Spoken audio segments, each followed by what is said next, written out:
এই ভিডিওতে তোমাদের জন্য রয়েছে ক্লাস 7-এর ইংলিশের মডেল অ্যাক্টিভিটি টাস্ক পার্ট 8-এর সমাধান। এসব আমরা দেখে নিই। মূল প্রশ্নে চলে যাই। সেকশনে রিডিং স্কিল, অর্থাৎ এখানে তোমাদের বই থেকে একটা প্যাসেজ দেওয়া আছে, প্যাসেজটা পড়ে নিয়ে প্রশ্নগুলোর উত্তর দিতে হবে। দেখো প্যাসেজটা দেখো। এক নম্বর বলছে read the following passage and answer the questions given below. এই প্যাসেজটা পড়ে নিজের প্রশ্নগুলো উত্তর দিতে হবে। প্যাসেজটা দেখো। We would find a hammer for him and then he would have lost sight of the mark he had made on the wall where the nail was to go in. আমরা তার জন্য হাতুড়িটা খুঁজে পেলাম এবং তার মধ্যে তিনি যেখানে পেরেকটা পুঁততে হবে সেই চিহ্নটাকে হারিয়ে ফেলেছেন। Each of us had to get up on the chair beside him and see if we could find it. আমরা সকলে মিলে তার কাছে চেয়ারের উপরে গেলাম, গিয়ে চেষ্টা করলাম যে জায়গায় পেরেকটা পুঁততে হবে সেই জায়গাটা খোঁজার। We would each discover it in a new place. আমরা নতুন নতুন জায়গা আবিষ্কার করলাম। And he would call us all fools, এবং তিনি আমাদেরকে বললেন আমরা সবাই বোকা।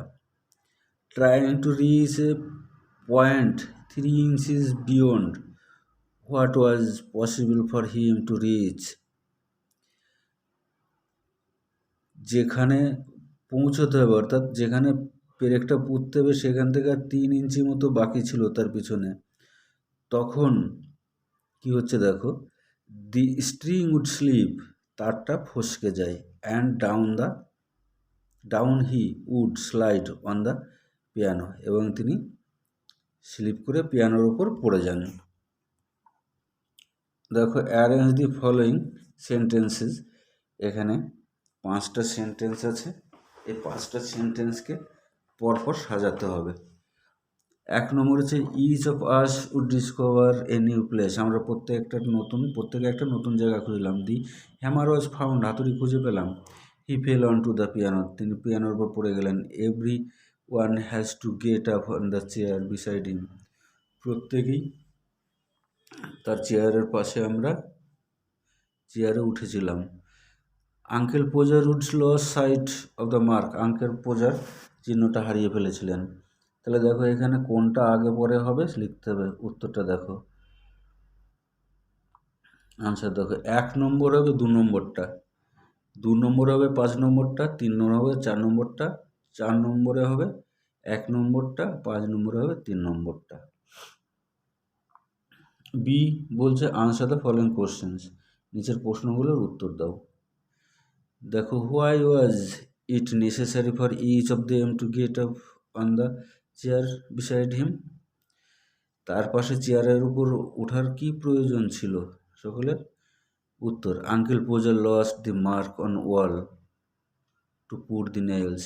আঙ্কেল পোজার দেওয়ালে যেখানে পেরেকটা পুঁতবেন সেই চিহ্নটা হারিয়ে ফেলেছিলেন। That was why each of them had to get up on the chair beside him if they could find it. তাই সেই চিহ্নটা খোঁজার জন্য সকলে গিয়েছিল যদি চিহ্নটা খুঁজে দিতে পারে। বি দাগে, why did uncle consider each of them to be fools. কেন আঙ্কেল সবাইকে বোকা বলেছিলেন? Each of them discover the mark in a new place and for that uncle consider them to be fools. সকলে নতুন নতুন জায়গা আবিষ্কার করেছিলেন, সেই জন্য আঙ্কেল পোজার তাদেরকে বোকা বলেছিলেন। সি দাগে, how did uncle Podger fall on the piano. কীভাবে আঙ্কেল পোজার পিয়ানোর উপর পড়ে গিয়েছিলেন? উত্তর, when uncle Podger was hanging the picture up the wall, যখন আঙ্কেল পোজার ছবিটি দেওয়ালে ঝোলাতে গিয়েছিলেন। The string slipped and down he slipped on to the piano, তার ফসকে গিয়েছিল এবং তিনিও স্লিপ করে পিয়ানোর উপর পড়ে যান। 2 দাগে বলছে read the passage carefully and answer the question that follow. 2 দাগে আরেকটা প্যাসেজ রয়েছে। দেখো, you know of course that earth is very very old, millions and millions years of old. তোমরা জানো আমাদের পৃথিবী লক্ষ লক্ষ বছরের পুরনো, খুবই পুরনো। And for a long time there were no men or women living in it. এবং আগে সেখানে পৃথিবীতে কোনো পুরুষ বা মহিলা কেউই ছিলেন না। Before the men came there were only animals. মানুষ পৃথিবীতে আসার আগে সেখানে কেবলমাত্র জীবজন্তুরাই ছিল। And before the animals there was a, এবং এই জন্তুদের আগে সেখানে ছিল একটা সময়, time, when no kind of life existed on the earth. কোনো প্রকারের জীবনই পৃথিবীতে ছিল না। It is difficult to imagine this world of ours which is so full today of all kinds of animals and men. It is difficult to imagine, এটা খুবই শক্ত অনুমান করা, দিস ওয়ার্ল্ড অফ আওয়ার্স, আমাদের এই পৃথিবী সম্পর্কে, which is so full today of all kinds of animals and men, যে পৃথিবীটা আজ প্রাণী এবং মানুষে পরিপূর্ণ, to be without them.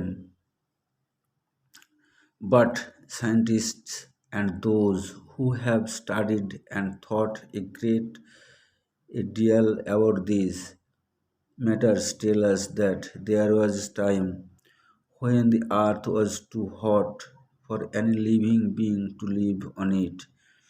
কিন্তু বিজ্ঞানীরা যারা এই পৃথিবী সম্পর্কে পড়াশোনা করেছেন এবং অনেক ভাবেন, তারা দেখেছেন যে এই পৃথিবীতে একসময় কোনো প্রাণের অস্তিত্ব ছিল না। তার কারণ সেখানে ছিল প্রচুর গরম, আর ওই গরমে কোনো প্রাণীর বেঁচে থাকা সম্ভব নয়।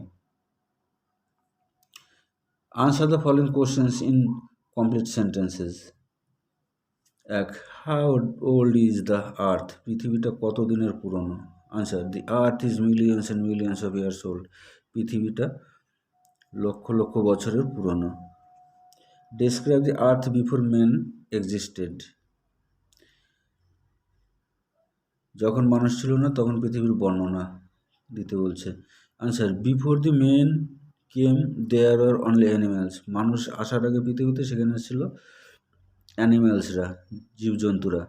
অ্যান্ড বিফোর দি অ্যানিম্যালস, এবং ওই জন্তুদের আগে, there was a time when no kinds of existed kinds of life existed on the earth. পৃথিবীতে কোনো প্রাণের চিহ্ন ছিল না।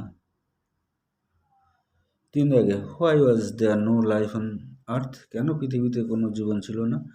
উত্তর, there was a time when the earth was too hot for any living being to live on it. পৃথিবীটা খুবই গরম ছিল, সেই গরমে কোনো মানুষের পক্ষে বা কোনো প্রাণীর পক্ষে বেঁচে থাকা সম্ভব ছিল না। Sections B, grammar and vocabulary. 3 দাগে বলছে, underline the nominal compounds in the following sentences. এই সেন্টেন্সের মধ্যে নমিনাল কম্পাউন্ডগুলো দাগ দিতে হবে। এ দাগে, since it is raining you should with the raincoat. বৃষ্টি হচ্ছে তাই তোমাকে রেনকোট পরতে হবে। তো রেনকোটটা হচ্ছে নমিনাল কম্পাউন্ড, তো রেনকোটের নিচে দেখো দাগ। Do you know how to use the washing machine? তুমি কি জানো ওয়াশিং মেশিন কীভাবে ব্যবহার করতে হয়? ওয়াশিং মেশিনটা হচ্ছে nominal compound. Never wash drinking water, পানীয় জল অপচয় করো না। তাহলে ড্রিঙ্কিং ওয়াটার হচ্ছে নমিনাল কম্পাউন্ড, আন্ডারলাইন করা রয়েছে। তারপরে ডি দেখে, there is not a single oil pump in our area. আমাদের এলাকায় একটা অয়েল পাম্প নেই, তাই অয়েল পাম্পটা হচ্ছে নমিনাল কম্পাউন্ড। 4 দেখে, select the correct homophone from the brackets and fill in that blanks. একই উচ্চারিত শব্দ খুঁজে বার করে শূন্যস্থানে বসাতে হবে। Akbar the great Mughal emperor dash for 49 years. Akbar Mughal শাসক, তিনি 49 বছর রাজত্ব করেছিলেন। রাজত্ব, তাহলে রেন হবে, দেখো রেন হবে শূন্যস্থানে, রেন্ড।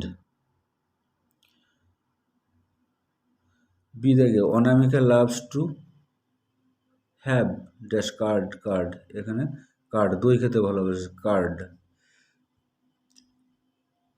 Sania is to dash move out of doors. একটা হচ্ছে উইক আর একটা উইক। প্রথম উইকটা হচ্ছে সপ্তাহ, পরেরটা হচ্ছে দুর্বল, তাই উইক দুর্বলটা হবে weak. Do you like to watch TV serials, serials হবে। দেখো SERIALS ওইটা হবে। তারপরে 5 দেখে do as directed. The cheetah is the fastest animal, use positive degree of the adjective. এখানে সুপারলেটিভ আছে, এটা থেকে পজিটিভ করতে হবে, তাহলে no other animal is as fast as the cheetah, এটা পজিটিভ ডিগ্রি হয়ে গেল। 2 দেখ, very few queens as powerful as Elizabeth one, use superlative degree. Superlative degree ব্যবহার করতে বলছে, তাহলে Elizabeth one was one of the most powerful queens. পাওয়ারফুলের superlative হচ্ছে মোস্ট পাওয়ারফুল। 3 দাগে বলছে no other girl of a school is so pretty as Tania, use comparative degree. Comparative degree বসাতে হবে, তাহলে Tania is prettier than any other girl of a school. 4 দাগে his appointment ওয়াজ rejected, ওটা রিজেক্টেডের বদলে তাহলে অপোজিট ওয়ার্ড হবে রিজেক্টেড। বলছে replace the underline word with its antonym, বিপরীত শব্দ বসাতে হবে। রিজেক্টেড অ্যান্টোনিম হচ্ছে অ্যাকসেপ্টেড, তাই his application was accepted. Don't eat the rotten apples, পচা আপেল খেও না। Identify the participle adjective. এখানে রোটেন হচ্ছে participle adjective, rotten is the participle adjective, তাই রোটেন। এখানে ম্যাচ করতে হবে, বলছে ম্যাচ কলম এ উইথ কলম বি, 6টা রয়েছে। প্রশ্নটা দেখো, এরপরে উত্তরটা দেখো। এখানে ফিলাটেলিস্ট হবে one who collect stamps, atheist হবে one who does not believe in the existence of God, sculptor হবে an artist who makes sculptors, apiary a place where bees are kept, pessimist one who has the negative outlook in life, inevitable হবে certain to happen। এবার writing skill 7 থেকে বলছে suppose your cousin has never been to your village, write a letter in about 70 words to him her describing your village and inviting him her to just your village। এটাতে 7 নম্বর রয়েছে। দেখো আমরা জানি চিঠি লেখার সময় আমরা কি করব, ডান দিকের উপরে কোনটায় নিজের অ্যাড্রেস সংক্ষেপে দিতে হবে, আর তার নিচে তারিখটা। নিজের অ্যাড্রেসটা, তোমাদের অ্যাড্রেসটা দিয়ে দিও সংক্ষেপে এখানে অ্যাড্রেসের পাশে, শুধু গ্রামটার নামটা, জেলার নাম দিয়ে দেবে আর তারিখটা। এবার ডিয়ার শুরু করছে, ডিয়ার রাজা, ডিয়ার দেব, এখানে ডিয়ার তোমাদের বন্ধুর নাম দেবে, আমি একটা নাম দিয়ে দিয়েছি। তো দেখো, you don't write me for a long time, hope you are well, today I will tell you about our village, it is beautiful village and village looks charming, the sky is clear, the round red sun greets us every morning। এখানে round, এখানে একটা D হবে, হ্যাঁ, এখানে একটা D হবে, round. red sun greets us every morning, there are green fields all around, birds fly over the fields and sing sweetly in the trees, the fresh and free air of the village makes the evening and night pleasant, I invite you to come my house, you come soon to enjoy our village beauty। তো দেখুন no more today, you will tell me when you will come your brother. এখানে যে চিঠি লিখবে তার সইটা করতে হবে, এখানে নামটা, শুধু নামটা, তারপরে যাকে পাঠাতে হবে তার ঠিকানা, বাদিকে এরকম একটা বক্স করে তার ঠিকানা। তাহলে পরের প্রশ্ন বলছে write the summary of the given passage. এই প্যাসেজ থেকে একটা সামারি লিখতে হবে। The constable came, he took me by the hand and pushed me out. My luggage was also taken out. I refused to go to the other compartment and the train steamed away. I went and sat in the waiting room, keeping my handbag with me, leaving the other luggage where it was. The railway authorities had taken charge of it. উত্তরটা দেখে, এটা summary অর্থাৎ সারসংক্ষেপ ছোট্ট করে লিখতে হবে। আনসারটা দেখে নাও। The constable came to push the author out with his luggage. Unwilling to go to the other compartment, he went to the waiting room, leaving the luggage at railway authorities' custody. তা এই ছিল তোমাদের সমস্ত প্রশ্নের উত্তর। আশা করি তোমরা সবাই করে নিতে পারবে।